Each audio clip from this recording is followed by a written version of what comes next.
Après la chute du prince Andrew, une nouvelle vie s'annonce pour son ex-épouse, Sarah Ferguson. Après la déchéance retentissante du prince Andrew de tous ses titres royaux, un vent de changement, mêlé d'amertume et de nécessité, souffle sur les dernières forteresses du duc d'York. Son ex-épouse, Sarah Ferguson, se prépare à vivre une nouvelle vie, synonyme de séparation physique et d'indépendance retrouvée, après plus de 15 ans passés au Royal Lodge. Selon plusieurs sources citées par People et confirmées par des proches du palais, la duchesse d'York s'apprête à quitter définitivement cette résidence emblématique qu'elle partageait encore avec le prince. La décision intervient après que le palais a sommé Andrew de rendre les clés, lui signifiant un avis officiel de résiliation de bail le 30 octobre. C'est la fin d'une cohabitation atypique et résiliente, débutée malgré le divorce en 1996. Face à la tourmente médiatique qui a suivi la disgrâce des Andrew, l'entourage familial a déjà pris ses distances. Les princesses Eugénie et Béatrice, filles du duc déchu, ont quitté le Royaume-Uni pour s'éloigner des remous. Mais c'est la décision de Sarah Ferguson qui marque la véritable fin d'une ère. Alors que le roi Charles III a pris en charge les frais de relogement de son frère, qui devrait s'installer dans une demeure du domaine privé de Sandringham, Sarah Ferguson n'entend pas le suivre. Il est improbable qu'elle s'installe à Sandringham, précise un proche de la famille royale. Cette prise de distance est un acte fort, symbolisant la volonté de la duchesse, à 65 ans, de reprendre le contrôle de son destin. Elle veut tracer sa route seule, loin des controverses incessantes liées à son ex-mari.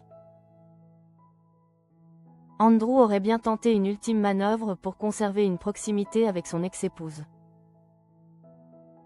Lawson avait révélé qu'il espérait obtenir en contrepartie 2 logements, Frogmore Cottage, l'ancienne résidence du prince Harry et Meghan Markle, et Adelaide Cottage, sur le point d'être libérée par William et Kate Middleton. Son objectif était d'y loger respectivement lui-même et Sarah. Mais ces demandes, perçues comme une tentative désespérée de maintenir l'ancienne structure familiale, n'auraient pas abouti. Cette séparation met fin à plus de 15 ans de cohabitation sous le même toit. Le Royal Lodge, qui fut pourtant le lieu de réceptions joyeuses, notamment les mariages des princesses Béatrice et Eugénie. Face aux rumeurs qui circulaient sur de potentielles nouvelles exigences financières de sa part, Sarah Ferguson a clairement mis les pendules à l'heure. Un ami proche du couple a confié au magazine américain People le sentiment d'urgence qui anime la duchesse. Elle va déménager et vivre dans une maison séparée. Contrairement à ce qui a été dit, elle n'a jamais demandé de bien immobilier ni de soutien particulier.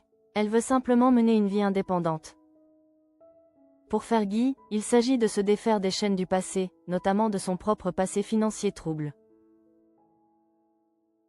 En 2011, elle avait reconnu avoir accepté près de 20 000 $ du financier américain